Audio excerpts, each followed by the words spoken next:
நம்ம இன்றைக்கி வந்துட்டு கேரளா ஸ்டைலில் ஒரு சிக்கன் கறி பண்ண போகிறோம்.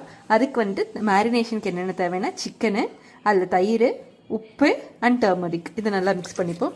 ஆனியனை நல்லா ஃப்ரை பண்ணி எடுத்து வச்சுக்கணும். எவ்வளோ நல்லா ஃப்ரை பண்ண முடியுமோ அவ்வளோ நல்லா ஃப்ரை பண்ணி. ஸோ மீடியம் சைஸ் தக்காளி 2 இப்படி குட்டி குட்டியாக கட் பண்ணிக்கலாம். இஞ்சி ஒரு சின்ன பீஸு அண்ட் பூண்டு வந்துட்டு ஒரு 10-15 பல் எடுத்துக்கோங்க. பச்சை மிளகா 2 பெரிய மிளகா கட் பண்ணி வச்சுருக்கேன். காரத்துக்கு ஏற்ற மாதிரி நீங்கள் அதை ஆட் பண்ணிக்கலாம். இப்போ வந்துட்டு நம்ம ஆனியன் ஃப்ரை பண்ண பேன்லேயே வந்துட்டு நம்ம சின்ன நறுக்கி வச்சுருக்க பூண்டு, இஞ்சி ஆட் பண்ணிப்போம். கோல்டன் ஃப்ரை ஆனதுனையும் நம்ம பச்சை மிளகா ஆட் பண்ணிக்கலாம். ஆட் பண்ணிக்கலாம். அந்த பச்சை மிளகாயும் தக்காளியும் சேரும்போது ஒரு அரோமா வருது பாருங்கள், சூப்பராக இருக்குது அந்த பச்சை மிளகாய் ஸ்மெல். இது நல்லா மிக்ஸ் பண்ணதுனே கொஞ்சம் தண்ணி ஊற்றிக்கலாம். ஒரு 5 மினிட்ஸ்க்கு மூடி வச்சுக்கலாம். மேரினேட் பண்ணியிருக்கிற சிக்கன் பார்த்திங்கன்னா இப்போ நல்லா ஊறிடுச்சு. இதை வந்துட்டு நாங்கள் 1 மணி நேரத்துக்கு முன்னாடியே வந்துட்டு இந்த மாதிரி நல்லா ஊற வச்சுருக்கோம்.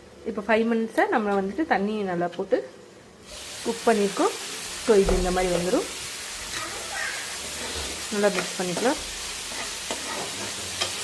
போட்டுக்கலாம்.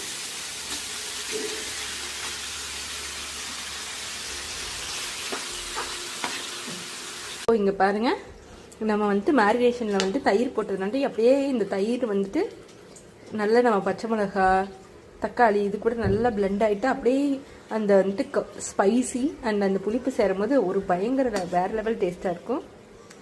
நம்ம ரெஸ்டாரண்ட்டுக்கு போய் காசே செலவு பண்ணணும்னு அவசியம் இல்லை. இந்த மாதிரி சிக்கன் பண்ணிட்டோம்னா 1 பார்ட் சிக்கன் தான் இது. நல்லா நம்ம மிக்ஸ் பண்ணிட்டோம்.